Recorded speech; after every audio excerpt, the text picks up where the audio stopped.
Pode ir, professor. Ok, boa tarde a todas, a todos também, quando forem assistir a gravação. Eu já me apresentei na primeira vez, sou o professor Luiz Gobo, coordeno junto com o professor Augusto, a UNAT, Universidade Aberta Terceira Idade, aqui de Presidente Prudente, e hoje, mais uma vez, estou aqui com vocês, um prazer imenso poder participar e compartilhar um pouquinho aqui as nossas experiências, mas hoje, com certeza, a gente vai falar muito mais das experiências de vocês, tá? Vocês estão vendo aí um título que já é sugestivo, né? A vida começa depois dos... Então, antigamente tinha, né, um dito que falava, né? Eu vou já avançar, porque vocês devem lembrar bastante sobre essa situação, né? Então, essa pessoa aí, acho que muitas de vocês devem lembrar, né?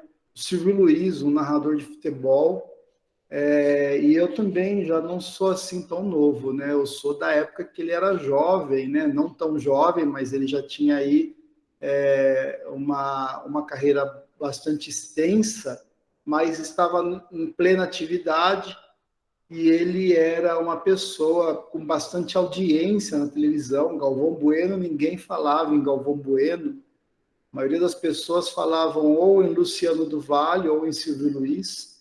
E aí, para quem lembra dele, aí estão todas as frases que eram bastante compartilhadas pelo público do futebol, do esporte, olho no lance, né, pelas barbas do profeta, né? O que é que eu vou dizer lá em casa quando alguém errava um lance muito feio? Então, ele era uma pessoa bastante folclórica, não apenas no futebol, mas no esporte também. E eu lembro, na Copa de 1982, houve a Copa do Mundo, aquela Copa que o Brasil perdeu para a Itália, e quando chegou a Copa de 86, o Silvio Luiz estava na TV Record, e houve lá uma retrospectiva de todas as Copas do Mundo, né? Então, até então, ou seja, até então a Copa mais atual era a Copa de 82, né?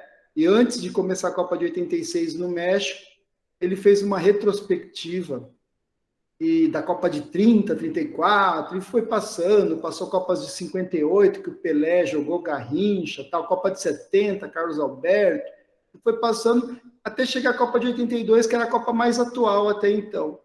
E daí a Copa de 82, aquela tristeza que o Brasil estava com aquela seleção bela, com Zico, Sócrates, né, Falcão, Júnior e tal, e o Brasil perde para a Itália, e a Itália vai e é campeã do mundo. E eu lembro que nessa retrospectiva com o Silvio Luiz, ele vai, né, e a Itália é campeã do mundo, e esse senhor que está aí, o goleiro do time, chama Dino Zoff, eu nunca esqueço isso. Ele ergue esse troféu de campeão do mundo, e ele tinha 41 anos de idade, né? E isso era demasiadamente velho para a época, tá? Demasiadamente velho para a época. Então, o Silvio Luiz, quando ele ergue, só para que vocês também saibam, né? Aqui do lado, para quem conhece, o rei da Espanha, né? Tá aqui, ó, novinho. Hoje ele está bastante velho já, mas novinho aqui. O rei da Espanha que dá, a Copa foi na Espanha, né? O rei da Espanha que dá o troféu para o Dino Zoff, e o Dino Zoff ergue o troféu, então com 41 anos de idade, era algo completamente fora do normal na época, e o Silvio Luiz fala assim no documentário, né? A vida começa aos 40, né? E eu nunca esqueci disso, falar, a vida começa aos 40. E é o título da palestra de hoje, a vida começa aos, né? Eu coloquei 3 pontinhos, né? Por que eu coloquei 3 pontinhos e não aos 40? Porque naquela época, aos 40 anos, como eu já apresentei em algumas aulas atrás para vocês, umas palestras atrás para vocês, a gente colocou, de repente, grisalhos, né? A população, de repente, envelheceu. Então, o que poderia parecer idoso, alguns tempos atrás, vou passar rápidos aqui, ó, alguém até lembrou, né? Que eu não lembro quem que foi, mas lembrou quem era esse ator de televisão aqui, muito famoso nos anos 50, né? Fez Rio Bravo, entre outros filmes de faroeste, que era aos 43 anos ele já estava com uma aparência razoavelmente velha, né, para a época. Por quê? Porque nos anos 50 a esperança de vida era aproximadamente 45. Então não era incomum falar que a vida começa aos 40, por quê? Começa aos 40 porque já era considerado um pouco velho para a época, né? E hoje nós temos esse ator também conhecido, já foi governador do maior estado dos Estados Unidos, um dos maiores os estados que tem uma das maiores produto interno bruto do planeta, né, que é a Califórnia. Ele tem hoje, não é mais 72, já deve ter 74 anos, e uma aparência muito boa, ou seja, a gente já pode falar que a vida não começa mais aos 40, se a gente quiser falar, traçar um paralelo, a gente pode falar que a vida começa o quê? Aos 70, aos 80, né? Então, a ideia da nossa palestra de hoje, da nossa conversa com vocês, e vocês sintam-se à vontade em toda hora me interromper, falar que a gente lembrar também, eu mostrei isso para vocês agora há pouco, tá? Agora há pouco que eu falo, na última aula que eu apresentei para vocês, eu mostrei essa questão da aposentadoria, né? No Brasil, os homens aposentam mais ou menos nessa idade de 55 anos e ainda tem mais 19 anos de vida pela frente, né? Nós temos países aqui do mundo, como a França, por exemplo, que as pessoas aposentam aos 61 anos e eles têm aproximadamente 23 anos de vida pela frente. Então, pode-se falar que a vida começa aos 60 na França, né? E eles têm mais 23, 24, 25 anos de vida, né? Pela frente. Então, a vida para os homens, né, já começa aos 60, por exemplo, e para as mulheres, começam mais cedo, e além de começar mais cedo, como a gente vê no Brasil, aos próximos de 50 anos, e a própria França, na verdade, também nos 60, só que elas vivem muito mais, ó. E no Brasil também, olha quantos anos a mais no Brasil vai se viver. Enquanto no Brasil, para os homens vivem depois da aposentadoria aproximadamente 19 anos, as mulheres vivem quase um quarto de século ainda após a aposentadoria. Tá? Ainda, ó, no Japão, as pessoas aposentam um pouco mais tarde, mas vão viver quase 30 anos depois da aposentadoria. 30 anos. É um tempo consideravelmente grande para pensar que você vai aposentar para não fazer absolutamente nada, tá bom? Então, dá para se falar assim que a vida começa, não começa, mas recomeça a partir de uma determinada idade. E é por isso que na aula anterior, na palestra anterior que eu falei com vocês, a gente fala do envelhecimento ativo.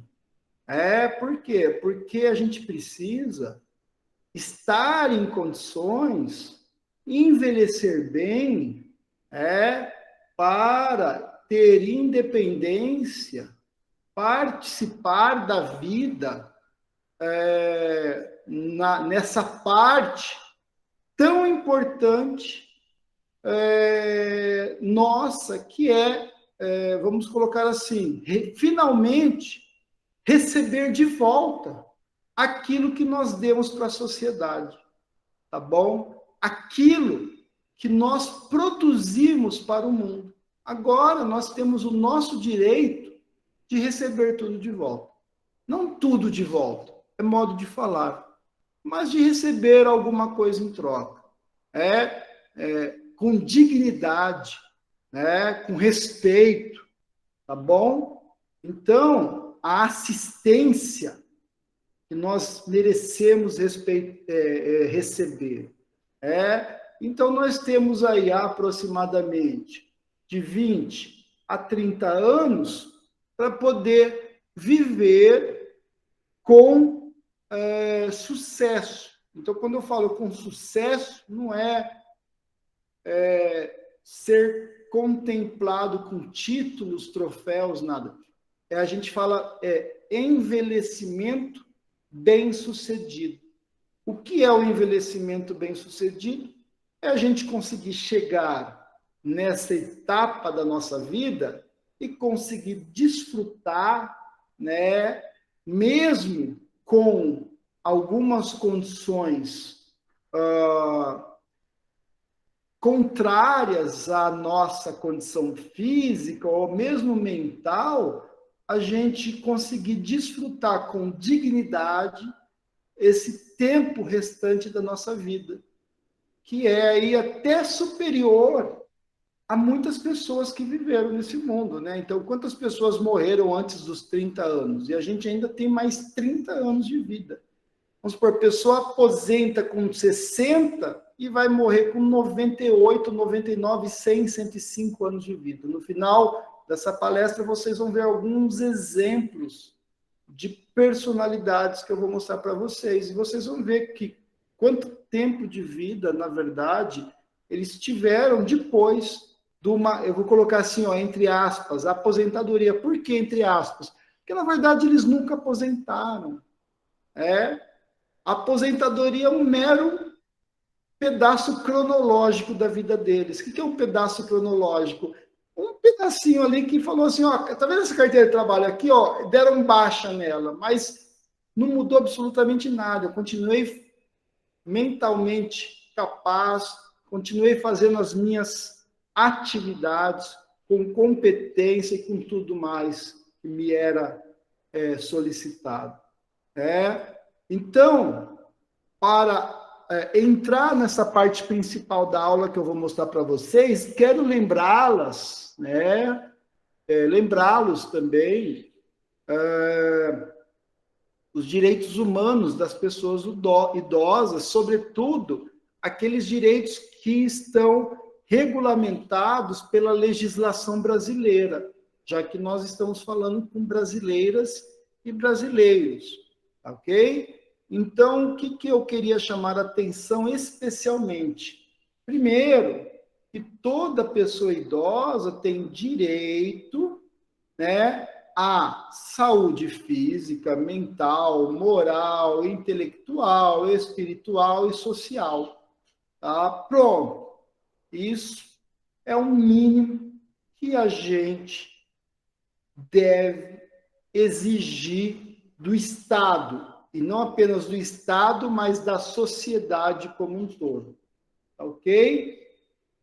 Também, não apenas é nosso direito, mas é obrigação, não apenas da família, mas da sociedade e do Estado, tá? Dar efetivar esse direito a tudo isso que vocês estão vendo, tá bom? Principalmente a vida como um todo, obviamente, mas saúde, alimentação, educação. Então, ó, educação, a cultura, ao esporte, ao lazer, ao trabalho, a cidadania. Então, tudo isso que eu estou falando te garante ser cidadã ou cidadão. Isso te dá liberdade, e isso te dar direito ao trabalho te dá dignidade, te dar direito ao lazer, ao esporte, à cultura, te dá dignidade, te dá respeito. E, obviamente, a convivência familiar, porque muitas vezes nem a própria família dá esse direito de convivência familiar.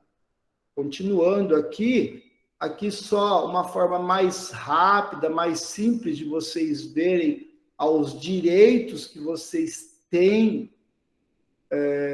acesso, principalmente aqui embaixo, tudo isso aqui para garantir esses demais direitos. Aqui algumas coisas em especial que eu chamei a atenção dentro desse regimento, desse estatuto, educação, cultura, esporte e lazer. Por que eu chamo atenção para esses que aqui estão, tá? E também não apenas esse que estão aqui, mas a profissionalização, ao trabalho, a previdência e, consequentemente, a assistência social. Porque é isso que vocês mais vão desfrutar nesse período que a gente fala que a vida começa depois dos, e daí fica a cargo de cada um, tá? Principalmente isso. Então, pessoal, é isso que eu quero lembrá-las e lembrá-los, os direitos que vocês têm. Mas não adianta vocês quererem ter esses direitos se família... Aí eu volto, tá bom? Eu volto ao primeiro slide. De nada adianta vocês terem o desejo se não o artigo 3º, se a sua família, se a sua comunidade, se a nossa sociedade e se o nosso Estado, de forma absoluta, não efetiva esse direito para vocês. Para a saúde, alimentação, educação, cultura, esporte, lazer, ao trabalho, à cidadania, à liberdade, à dignidade, ao respeito e à convivência familiar. Então, vocês têm que desejar, mas tudo isso, família, comunidade, sociedade, Estado, que é o poder público, tem que garantir, tem que se sentir obrigado a dar para vocês esses direitos. Então, continuando, eu vou entrar na parte principal da aula, que é essa questão de a vida começa quando, né? Então, na verdade, não existe uma equação matemática para falar quando a vida começa. Não existe um número que o professor Gobo vai falar, o professor Luiz Gobo vai falar para vocês hoje, falar, o professor Luiz falou que começa tal, a minha então vai começar daqui 3 anos, tal. Não tem. Na verdade, eu vou apresentar 2 filmes aqui, muito rapidamente, para mostrar o que, na verdade, nós temos que nos preocupar para falar que a vida começa em determinada idade ou se a vida começa em alguma idade. Tá bom? 2 filmes, obviamente, que eu já assisti. Um filme eu assisti há mais de 30 anos, que é o primeiro, é O Feitiço do Tempo. Eu não lembro de que ano é esse filme. Deveria ter marcado. Eu perdi eu perdi aqui, ó. Achei. Aqui, ó, O Feitiço do Tempo. E o segundo é um filme de 2015, que é um filme que, inclusive, concorreu ao Oscar de melhor filme estrangeiro e ganhou alguns prêmios europeus aí de cinema, que chama Um Homem Chamado Ove. É um filme sueco, tá? Então, o que nós temos aqui, pessoal? O primeiro filme é um filme americano. É um filme meio comédia, aquelas comédias de fim de noite, aqueles filmes mais comerciais. E um segundo filme é aquele filme que a gente fala mais cult. Sabe o que é filme cult? Aqueles filmes que é mais cabeça, né? Aqueles filmes mais pensativos. Mas os 2 filmes são interessantes, na minha opinião. E eu vou falar uma coisa para vocês, as pessoas que estão agora assistindo aqui e as pessoas que vão assistir as gravações. Aquela coisa que o Igor deve saber bastante, né? Spoiler alert, né? O alerta de spoiler, porque eu posso entregar aqui quase que o final do filme. Então, pessoal, se vocês estiverem interessadas em assistir o filme e não querem saber o final, eu sugiro não primeiro assistir o filme e depois vir assistir a minha palestra, tá? Para não ficarem bravas comigo, tá bom? Então vamos lá, O Feitiço do Tempo. O Feitiço do Tempo é um filme bastante interessante, é um filme que é uma ficção, porque não é algo que eu, particularmente, dentro do meu ceticismo, eu não acredito que possa acontecer. Esse ator aí que vocês estão vendo dando soco no relógio, ele chama Bill Murray, que é esse nome que vocês estão vendo aqui, é um ator famoso. Ele, para quem lembra, ele fez Caça-Fantasmas, né? E essa atriz aqui é a Andie MacDowell, que nos anos 80 e 90 foi bastante famosa também. Recentemente não tenho visto filme com nenhum dos dois, bem a verdade. O que acontece? O Bill Murray é um jornalista do tempo, tá? E todo ano tem uma cidadezinha que chama... eu não lembro o nome da cidadezinha, mas é uma cidade que tem uma marmota. Marmota é o tipo de um castorzinho assim, e essa marmota sai da toca e ela conversa na orelhinha dos senhores lá da cidade, que é esse senhor aqui, ó, e mais algumas pessoas. E, obviamente, isso na concepção do Bill Murray, que é o jornalista, é uma besteira, e ela fala quantas semanas a mais de inverno vai ter no inverno. De neve, desculpa, quantas semanas a mais de neve vai ter no inverno. E o Bill Murray ele já vai assim, ele vai irritado porque ele acha que tudo isso é uma baboseira. E ele é uma pessoa extremamente negativa e chata. Aí ele chega lá naquela cidadezinha, uma cidadezinha muito pequena, e tá com uma nevasca muito grande, tá tudo interditado e tal. E eu sei que ele chega lá e eles para eles fazerem uma reportagem e ir embora, mas a nevasca fecha todas as rodovias, eles dormem na cidade. E tudo que ele faz naquele dia é tudo com mau gosto, tudo muito chato, tudo mal feito, tudo ranzinza. Aí ele dorme no hotel, e quando ele acorda no hotel, ele vai e ele... deixa eu passar aqui, ó, essa cena aqui, ó. Né? O que acontece? Ele acorda sempre no mesmo dia. Durante 37, 40 dias, ele acorda exatamente no mesmo dia. Então, aí o dia 1, por exemplo, esse primeiro dia aqui em cima. Então, vocês estão vendo aqui, ó, essa senhora é a mulher do hotel, ele acorda tudo tranquilo aqui, ele não percebe que as coisas estão exatamente iguais no dia anterior. No dia 2, olha como ele já fica desconfiado, ó, ele acorda olhando para as pessoas, tipo, ó, parece que está tudo igual no dia anterior, tal. No dia 4, ele começa a ficar já irritado, tal. E, por exemplo, no dia 26, ele já perdeu a paciência, né? Ele já vai de pijama, já sabe, ele já entendeu, já a partir do terceiro, quarto dia, que ele está preso no tempo. Por isso que o filme chama Feitiço do Tempo, tá? E por isso que ele está dando murro. Cadê de vez em quando eu perco aqui, pessoal, aqui achei. Por isso que ele bate no despertador. Só que não adianta ele quebrar o despertador, porque no dia seguinte o despertador está inteiro de novo, porque o dia volta exatamente do jeito que era no dia anterior. Só que a única pessoa que lembra do dia anterior é ele. Todas as demais pessoas estão exatamente como no dia anterior. Ninguém sabe que ele está repetindo de dia. E ele fica extremamente aborrecido. Então, aqui, por exemplo, ó, aqui mostra que ele começa a ficar bagunçar, ele joga o carro num penhasco, ele explode o carro, ele começa a levar a vida bagunçando, né? Deixa eu apagar isso daqui. Não precisa não. Ele aqui um carro jogando no penhasco, ele vai trabalhar de qualquer jeito, e para as pessoas sempre é o mesmo dia, é o dia que ele vai fazer a reportagem da marmota, mas para ele já está lá 29 dias, aqui 25 dias, né? Deixa eu apagar essas coisas aqui, ó.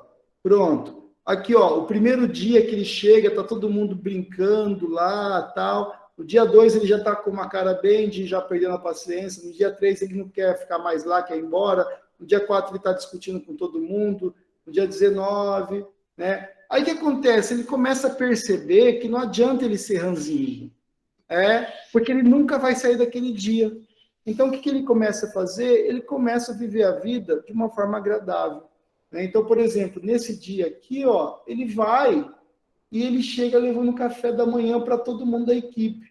E é engraçado que a equipe olha e fala, né? Nossa, que coisa esquisita, né? Ele nunca fez isso antes com a gente. Então, aí é o segredo do filme. Ele começa a mudar o comportamento, porque até então ele não mudava de comportamento, ele começa a mudar o comportamento. Então, aqui é outra situação, né? Ele chega no primeiro dia fazendo a reportagem, no dia 2, mesma coisa, começa já a fazer reportagem cada vez mais irritado, e aqui, ó, nesse dia aqui, é o dia que ele faz uma reportagem tão, dia 37, uma reportagem tão bonita que até policial, as pessoas vêm assistir a reportagem e ficam até emocionadas com a reportagem, porque, por exemplo, a reportagem do dia 21, ele fala assim, eu não tô, ninguém acredita nisso, quem acredita nisso é bobo, quem acredita que uma marmota vai falar no ouvido do prefeito da cidade, um prefeito idiota, que está o prefeito aqui atrás, ó, tá? E daí, no 37º dia, ele faz um discurso, né, bem figurativo, que a marmota, com toda a sua experiência, toda a sua hereditariedade do inverno, não sei o que lá, tal, e acontece que ele começa realmente a entender que ele tem que praticar o bem, né? Então é engraçado, porque, por exemplo, ele passa, logo no começo do dia, ele vai a caminho da praça, e essa pessoa aqui é um amigo de infância dele. Sabe aquelas pessoas bem chatas, né, inconveniente? Encontra ele, chama ele e tal, é um corretor de seguro, quer vender seguro para ele, então ele ignora, no primeiro momento ele ignora, chega um dia que ele dá um soco na cara do corretor de seguro, de tão saco cheio que ele está. Só que daí, quando ele começa a mudar a atitude, ele abraça, ele fala, quanto tempo eu não te vejo e tal. E é engraçado que a cara do corretor de seguro muda, ele fala assim, ops, né, não era isso que eu queria, eu só queria cumprimentar ele e tal, né? Então, realmente, ele muda toda a sua condição. Então, o que ele faz? Ele começa a fazer o bem. Por exemplo, ele fica tantos dias repetindo o dia que ele sabe que tem um menino que vai cair da árvore, ele sabe o momento exato que o menino vai cair da árvore, então ele corre para segurar o menino. Ele sabe que num restaurante um homem vai engasgar e vai morrer, então ele chega para salvar o homem de engasgar. Ele sabe que tem um senhor que morre de frio na calçada, então, ele, antes do senhor morrer de frio na calçada, ele vai lá, pega o senhor, leva para um restaurante, enche o senhor de sopa tal, e ainda assim o senhor morre de frio, né? Morre e tal. E ele não se conforma, então ele volta no dia seguinte e dá mais coisas para o senhor, ele volta no outro dia e dá mais coisas, e o senhor continua morrendo. Aí ele leva mais cedo o senhor para o hospital e a mulher fala, desculpa, você é o que dele? É filho? Ele falou, não, eu só conheço ele. Ele falou, o senhor me desculpa, mas ele está com uma doença muito grave, ele vai morrer de qualquer jeito. Ou seja, né, ele ficou tão preocupado com o senhor que ele queria, cada dia ele voltava antes para tentar salvar o senhor. Ou seja, ele realmente começou a se importar, né? E o que aconteceu? Ele tinha uma coisa que eu não falei, né? Ele tinha uma admiração pela mulher que trabalhava com ele gostava dela, mas a mulher simplesmente não queria nada com ele. Por quê? Porque a mulher achava ele que ele realmente era um idiota. E no final o que acontece? Ele realmente se transforma numa pessoa boa, a mulher acaba ficando com ele, e o desfecho do filme é ele dormindo na cama com a mulher, amanhece, né? Aqui os raios solares batendo na janela, entrando no quarto, e ele acorda todo dia sabendo que é o dia que vai começar igualzinho o dia anterior. Aí o final eu não vou contar, porque vocês assistam para saber como é que termina, né? Se não der, eu conto tudo para vocês. Mas isso é história, ou seja, é uma pessoa que resolve, né? Já que eu estou vivendo sempre o mesmo dia, vamos viver de uma forma boa, vamos viver de uma forma legal, né? Ele é uma pessoa jovem, ele não é idoso, tal, mas o problema não é... Lembra que eu falei? A vida começa com qual idade? Eu falei, não tem uma fórmula. A ideia é o seguinte, vamos viver bem, vamos fazer a vida nossa ser boa. Não precisa ajudar uma pessoa a tomar sopa para ela não morrer, mas vamos fazer a vida de uma forma que a gente se sinta bem. Agora sim, né, essa daqui é uma situação de uma pessoa jovem, mas a outra situação, que é o segundo filme, nós vamos sim falar de uma pessoa idosa, que é um homem chamado Óvio, né? E esse filme é diferente, não tem nada a ver com o primeiro filme, não é uma ficção, é um filme que poderia ser verdadeiro, né? Tudo que acontece é passível de ser realidade, e é um filme que ele aí eu dou um spoiler, que é o seguinte, que pessoas que não gostam de filme depressivo, filme triste demais, não assistam, porque ele é triste, ele é muito depressivo. Só que o final dele, é o spoiler que eu dou, vale a pena, tá? Então, por pouquíssimos minutos do filme, vale a pena assistir o filme inteiro depressivo. Por quê? Porque é a mesma situação do filme anterior. Um homem extremamente ranzinza, que é esse senhor que vocês estão vendo, olha a cara dele, tá? O que acontece? Vocês estão vendo aqui uma família, né? Essa mulher é iraniana, esse filme se passa na Suécia, tá? Um país que normalmente já é frio por natureza, tá?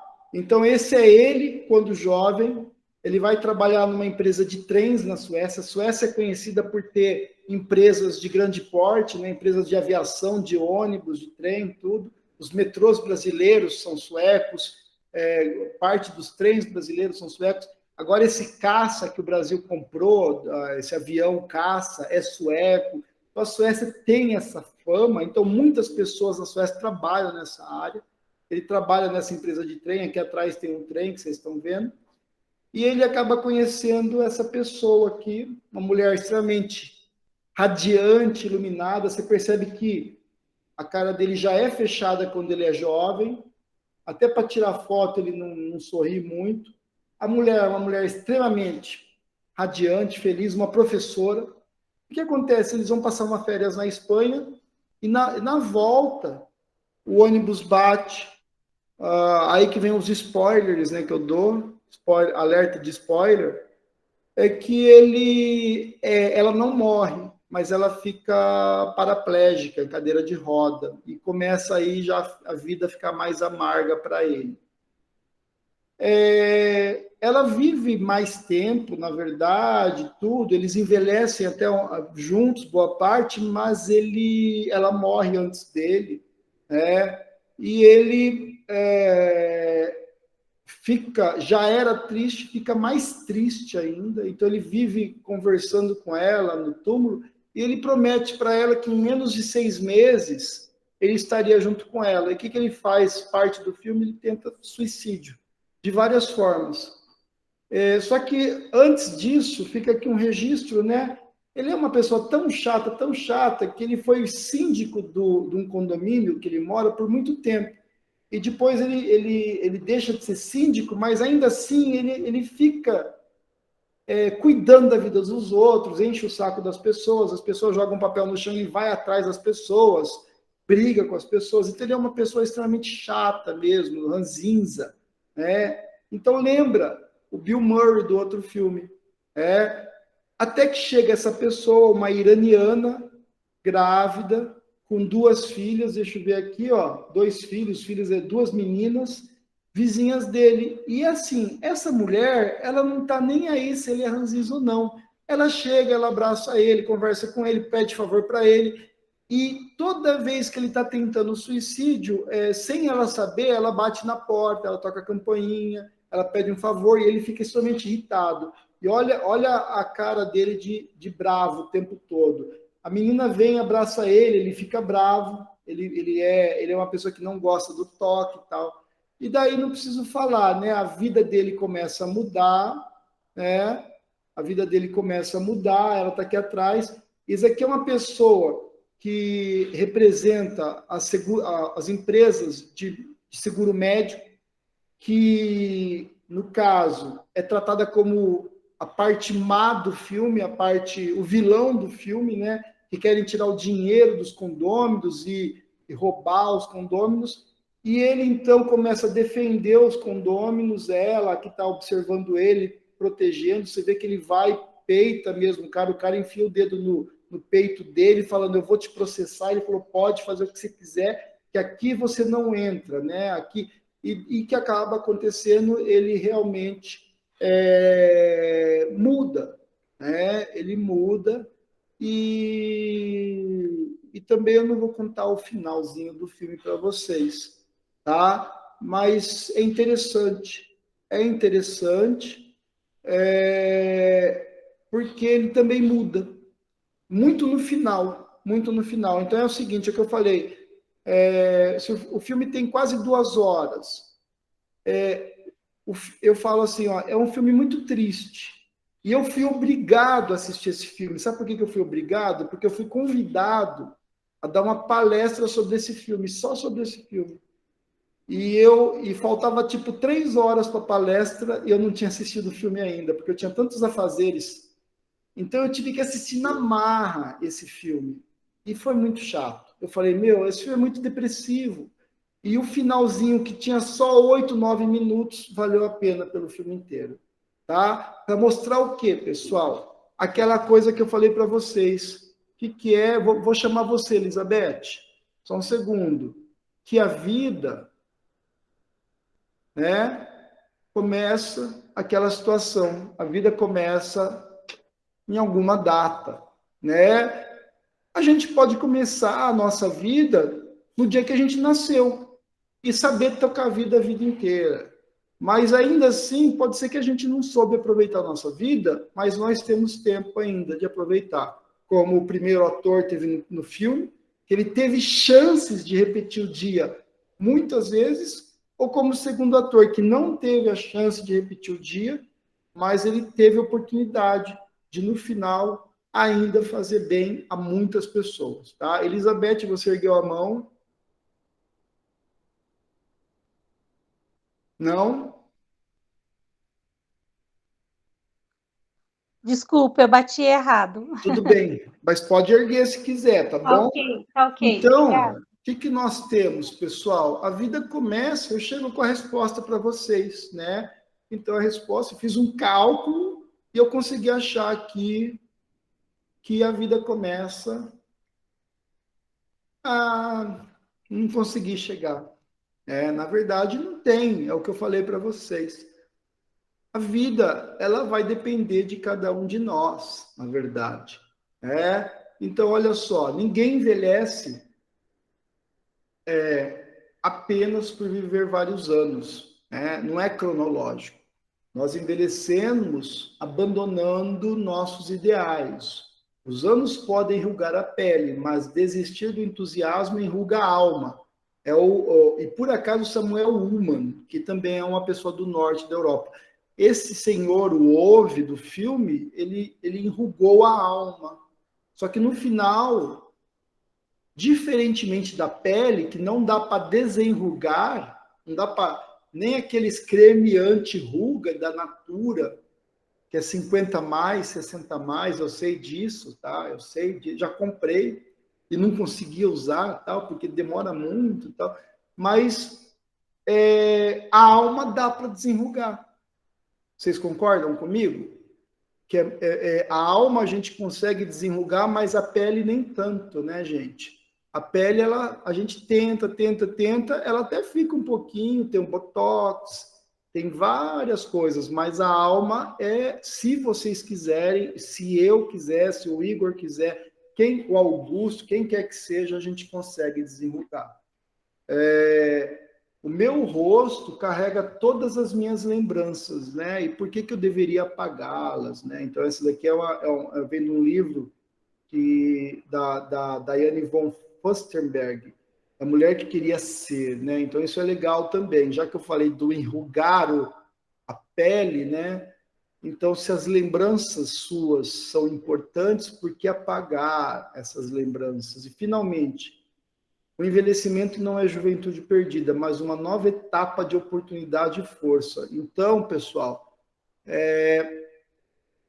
professor Gobo, esse semestre agora, em agosto, eu passei no vestibular para engenharia da computação, tá? E eu fui cursar. E daí eu falei, que legal, professor, eu vou fazer engenharia da computação, com a idade de quase 50 anos de idade e tal. Sabe o que aconteceu? Eu não consegui fazer 2 semanas. Por quê? Porque eu faço muita coisa, tudo. Então, na verdade, O problema é que eu tenho um tempo muito atribulado. Eu era chefe de departamento, eu tinha orientandos, eu trabalho com a UNAT, eu faço um monte de coisa. Mas eu tentei, tá? Se eu não tivesse tentado, até hoje eu ia falar, pô, eu podia ter feito aquele vestibular lá. Mas eu sou uma pessoa aliviada em falar, eu tentei e sei que não consegui. Mas eu ia ficar muito triste em falar, putz, eu podia ter feito aquele vestibular, será que eu ia conseguir ser um engenheiro da computação? Bom, pode ser que eu tente fazer de novo, porque eu tenho vontade de trabalhar com computação e ajudar as pessoas e unir a saúde, a informática e as pessoas, sobretudo as pessoas idosas, auxiliar por meio da informática. Então, eu acho que realmente é muito passível a gente ser pessoas boas em qualquer época da vida, principalmente no envelhecimento. Quando eu falo pessoas boas, não é pessoas boas, que bonzinho que ele é pessoas que fazem coisas. Como, por exemplo, esses dois. Eu tenho admiração pelo Jô Soares, mas eu tenho muito mais admiração pelo Silvio Santos. Porque o Silvio Santos tem uma mente capaz de divertir qualquer pessoa. E quando uma pessoa com 91 anos de idade diverte outras pessoas, eu acho isso espetacular. O Jô Soares, escritor de livros, né? Até pouco tempo atrás, organizava um dos principais programas da televisão brasileira. E duas pessoas que já se foram, mas que com idade muito alta, muito elevada, ainda estavam trabalhando. Eu não sei se vocês sabem quem são essas duas pessoas. Na minha esquerda, com 105 anos de idade, é uma dos arquitetos mais famosos do mundo, Oscar Niemeyer, e que morreu trabalhando. E na minha direita, um dos cirurgiões plásticos mais famosos também, que a gente já teve, Ivo Pitangui. O Ivo Pitangui, um cirurgião extremamente bem-sucedido, uma pessoa rica, mas que fazia trabalhos de caridade para pessoas pobres que sofreram queimaduras, que tinham doenças irreparáveis e tal. Ele fazia isso.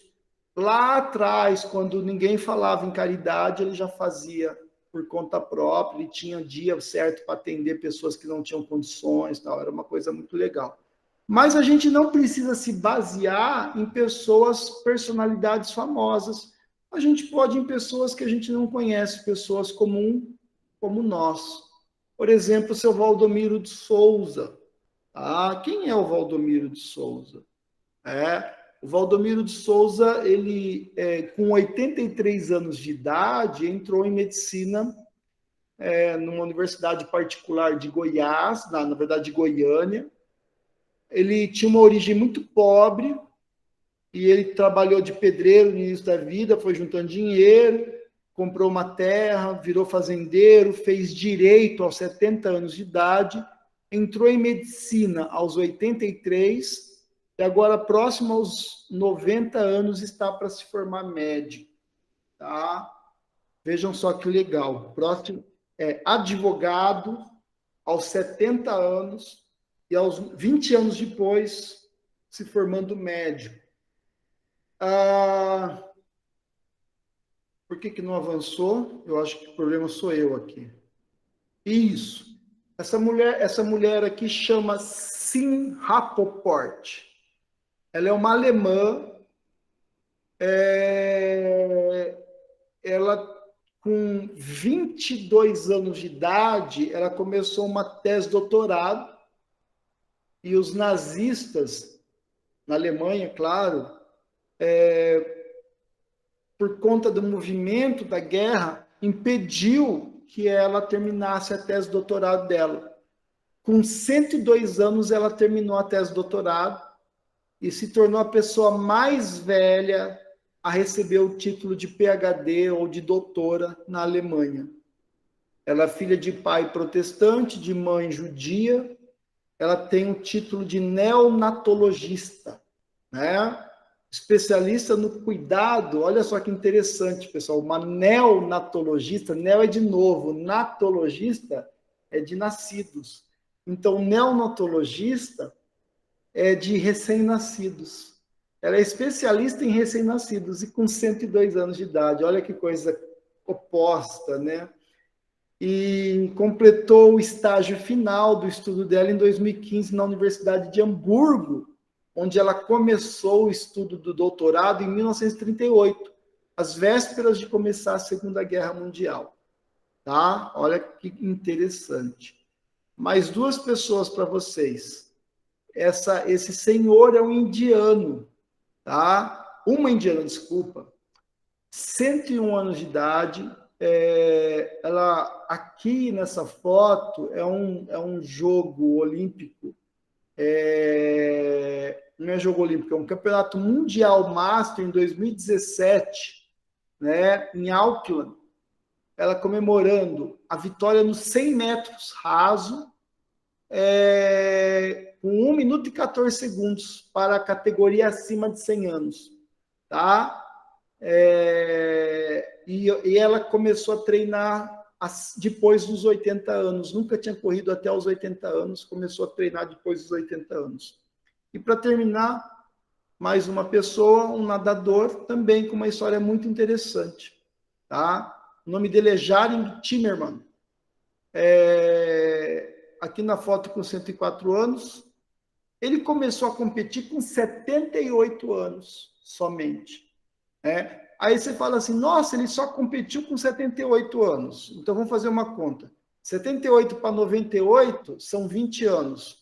98 para 104 são mais 6. Então ele competiu 26 anos. Competir 26 anos, nem um nadador profissional compete. Geralmente o ciclo de vida de um nadador profissional é dos 15 aos 30, 15 anos, no máximo 25. Ele competiu 26 anos, né? A partir dos 78. Olha só que coisa extraordinária.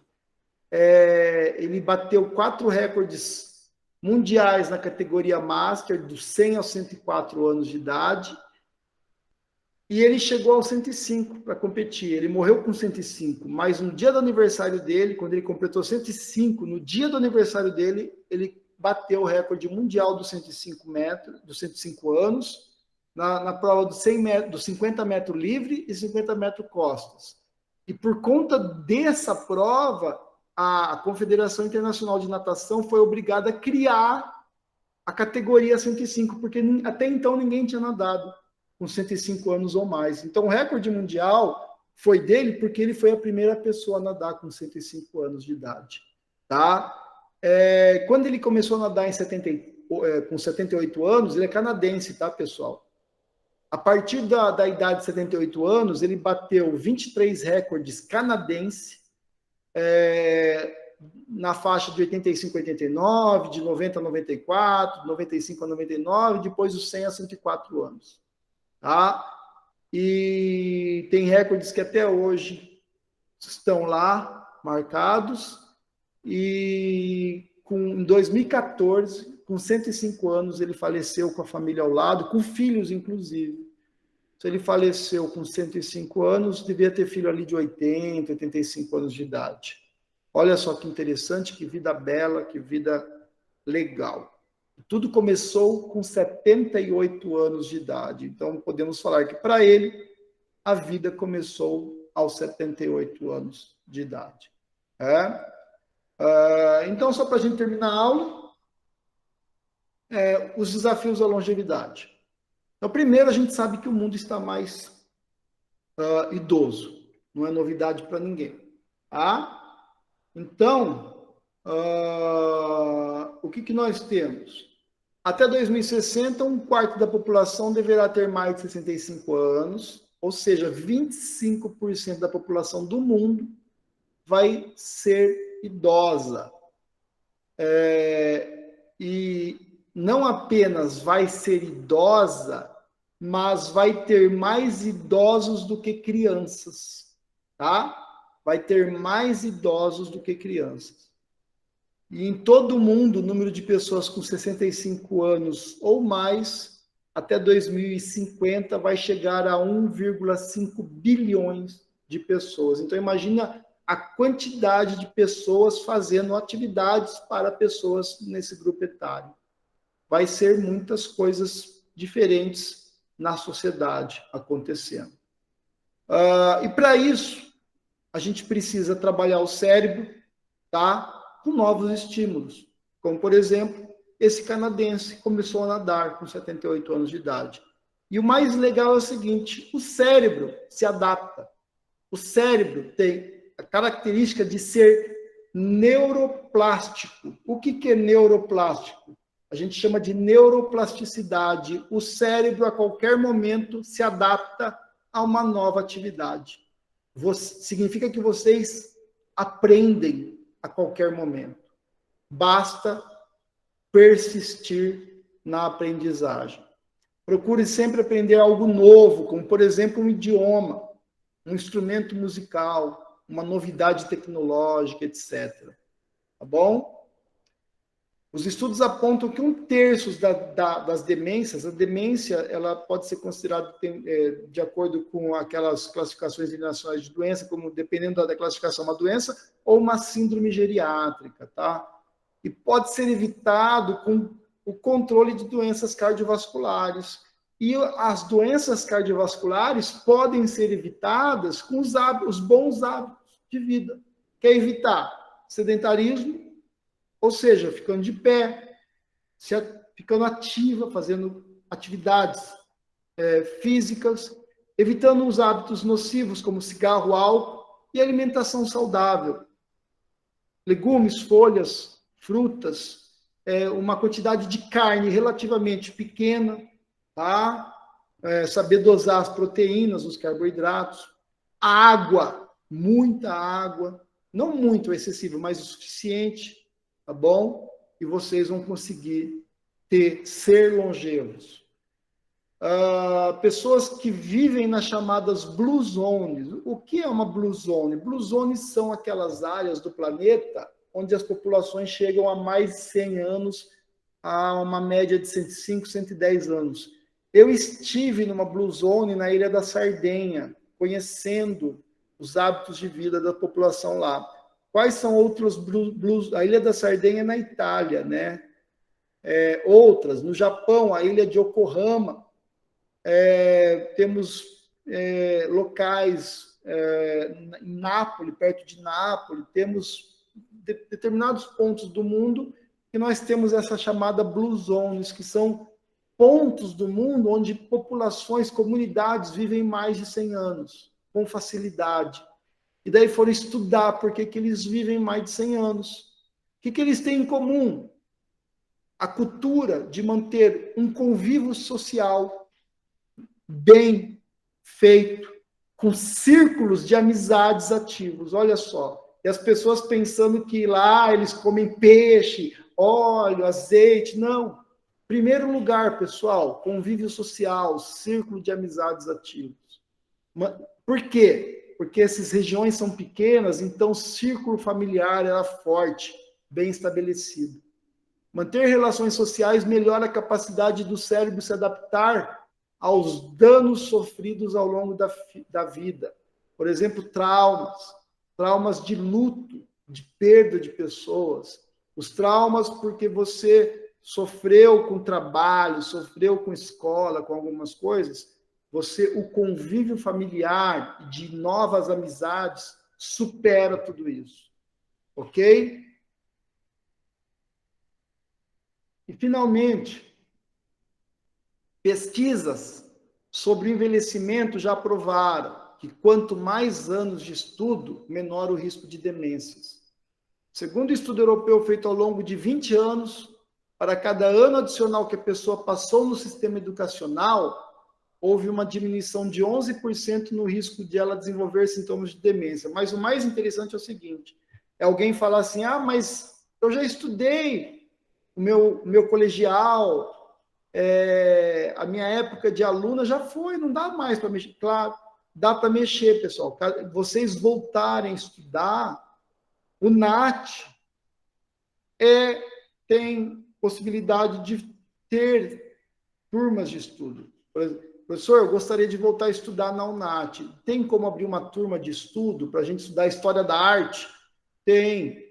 Tem como a gente abrir uma turma para a gente estudar saúde? Por exemplo, estudar uma turma de fisiologia, alguma coisa assim, matemática. Tem, a gente pode fazer isso. Nós somos uma universidade, uma faculdade aqui em Presidente Prudente, com 12 departamentos que vão desde a pedagogia até a fisioterapia, passando por química, física, arquitetura, algumas engenharias, a educação física, tá bom? Então, esses anos de estudo aí não é aqueles anos na infância e adolescência, não. É os anos acrescentados na vida, isso é importante. A gente precisa focar sempre nessa situação.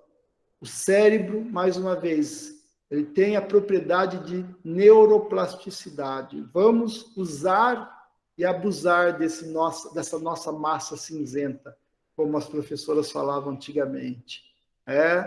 Então, para terminar a aula, pessoal, a vida não começa aos 40 e também não começa aos 50. A vida começa a cada dia em que ela te dá a chance de acordar. Ou seja, a nossa vida começa todo dia de manhã, quando o sol nasce para a gente. Eu falei em algum momento que eu sou cético, né? Para o filme. Eu não acredito que um filme que aquela história podia acontecer. Aí as pessoas perguntam para mim, você acredita em milagres? Eu acredito. Cada dia que eu acordo e eu vejo o sol nascendo, para mim é um milagre, né? Isso para mim é um milagre. Eu acredito. É o milagre da vida acontecendo. Isso é lindo. E a gente não pode desperdiçar esses milagres. E a última frase, eu cresci ouvindo, a vida começa aos 20, começa aos 40, a vida começa aos 50. Descobri muito cedo que a vida começa... Vocês estão ouvindo um grito, é meu filho interagindo com a TV, tá bom? Descobri muito cedo que a vida começa quando temos a coragem de despertar e começamos a viver cada minuto como se fosse nosso último. A vida começa quando nos deixamos ser e quando somos, nos amamos. Então, pessoal, a gente precisa realmente esquecer a fórmula mágica. Qual é a idade? E simplesmente nos entregarmos para a vida, para o sol, para cada manhã, para cada momento que começa a nossa vida, o nosso dia. E viver intensamente cada dia. Tá bom? Mais uma vez, obrigado pela atenção. E deixo mais uma vez esse buquê de rosas, como deixei da outra vez para vocês, já que a gente não está em contato físico. Mas na primeira vez que eu for ter contato com as minhas alunas queridas, cada uma vai ganhar uma rosinha, igual essa daí. Eu prometo. Tá bom?